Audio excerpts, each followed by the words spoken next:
কামাল ভাই, আমি তো খেয়াল করিনি, এখন শুনতেছি ওরা বলে 3 জন না খেয়ে আছে। ওই যে 6। শোনেন আমি আপনাকে একটা কথা বলি, আমি শুনছি।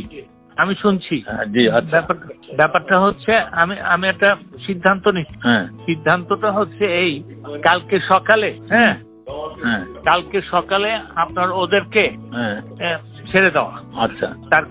তার কারণ কালকেও কোর্ট বসবে না, এবং এই যে কোর্ট বসবে না, এইটা দোষ হবে আমার এবং সরকারের। আচ্ছা। তো আমি তখন ইয়েকে ফোন করছি, হারুনকে ফোন করে বলছি যে হারুন, এই একটা ডাক্তার আর সঙ্গে একটা ম্যাজিস্ট্রেট আর ওদের বাপ মাকে ডেকে শুধু টু এনশিওর যে ওদের বাপ মাকে দেখা দিবে যে ওরা কোনো ইনজুরি নাই, এবং ডাক্তার দিয়ে পরীক্ষা করা দিবে, দিয়ে ওরা বলে দিবে যে আমরা সুস্বাস্থ্যে বুঝিয়া পাইলাম এই জিনিসটা, এবং ছেড়ে দিবে কালকে 10টার মধ্যে। ঠিক আছে?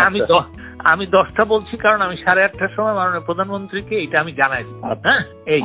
এই ডিসিশন আমি নিছি। তার কারণ হচ্ছে কালকেও কোর্ট বসবে না, কোর্ট বসবে রবিবারে গিয়ে। এই রবিবারে গিয়ে বললা এই শয়তানি আমি করছি আর আপনি করছেন, এই দুইজনের নাম উঠে যাবে, বুঝছেন না?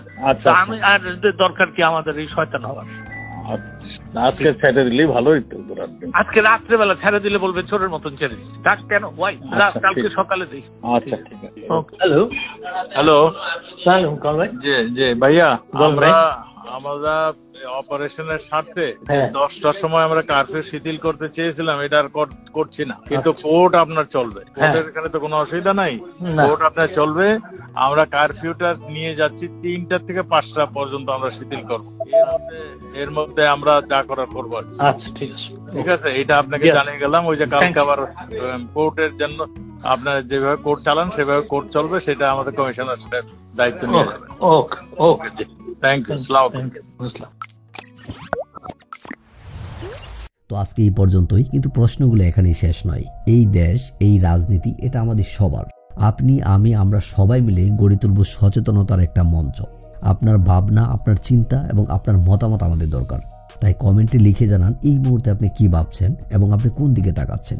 রিপাবলিক অ্যান্ড পলিটিক্স কেবল খবর বা বক্তব্যের জায়গা নয়, এটা একটা ভিন্ন মতের প্ল্যাটফর্ম। এখানে প্রশ্ন করার সাহস আছে, সত্যের পেছনে ছুটে চলার স্পর্ধা আছে। চ্যানেলটি ভালো লাগলে অবশ্যই সাবস্ক্রাইব করে পাশে থাকুন, কারণ একটা ক্লিকেই হতে পারে হাজারো অন্ধকার ভেদ করে আলো খোঁজা শুরু। ফিরছি পরের পর্বে আরও খোলামেলা বিশ্লেষণ নিয়ে।